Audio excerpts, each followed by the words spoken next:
Top quality और consistent performance के लिए सिर्फ सिल्वर पंप्स। टॉप क्वालिटी और कंसिस्टेंट परफॉर्मेंस के लिए सिर्फ सिल्वर पंप्स, नाम याद रखना।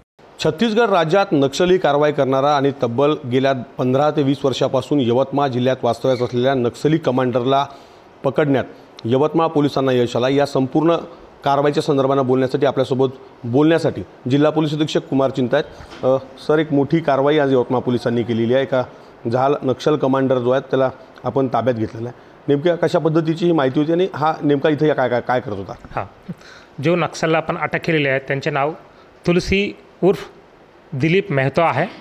ते झारखंड राज्याच्या हजारबाग जिल्ह्याचा आहे। आपल्याला 1-1.5-2 महिन्यापूर्वी काही गोपनीय माहिती मिळाली, ते पण क्लिअर नव्हता की एक नक्षल आपल्या जिल्ह्यामध्ये राहतात म्हणून। त्याच्यावर आपण 2 महिन्यापासून पूर्ण वर्कआउट केले आणि डेव्हलप केले।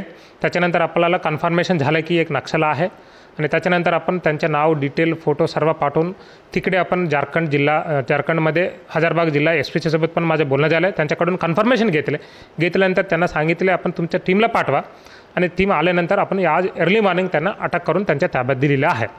सर, किती वर्षापासून जिल्ह्यात वास्तव्यास होता आणि याची काय पार्श्वभूमी जिल्ह्यातली होती? हां, ते 1993 मध्ये तिकडे झारखंडच्या दलामध्ये जॉईन झालेला होता।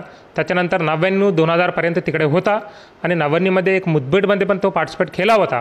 2000ला तिकडे काही भांडण झाले तिकडं दलामध्ये, त्याच्यानंतर ते पडून मुंबईला गेला होता आणि 4 वर्षात 2000 पासून 2004 पर्यंत ते मुंबईला होता।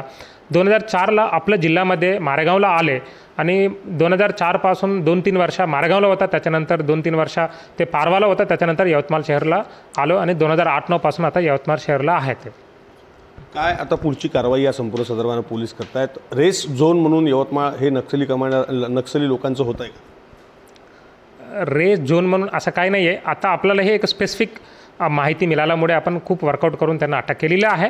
आपल्या जिल्ह्याला माझ्या माहितीनुसार कोणी काही नक्षल आता सध्या स्थितीमध्ये नाही आहे।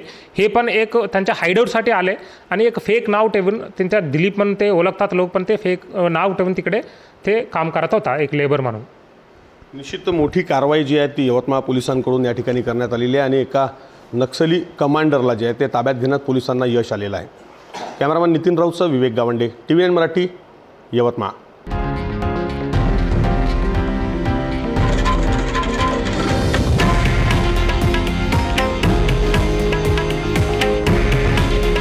हे आहे देशातील नंबर 1 न्यूज नेटवर्क आणि आपण पाहत आहात TV9 मराठी। काळजी तुमची, हित महाराष्ट्राचं।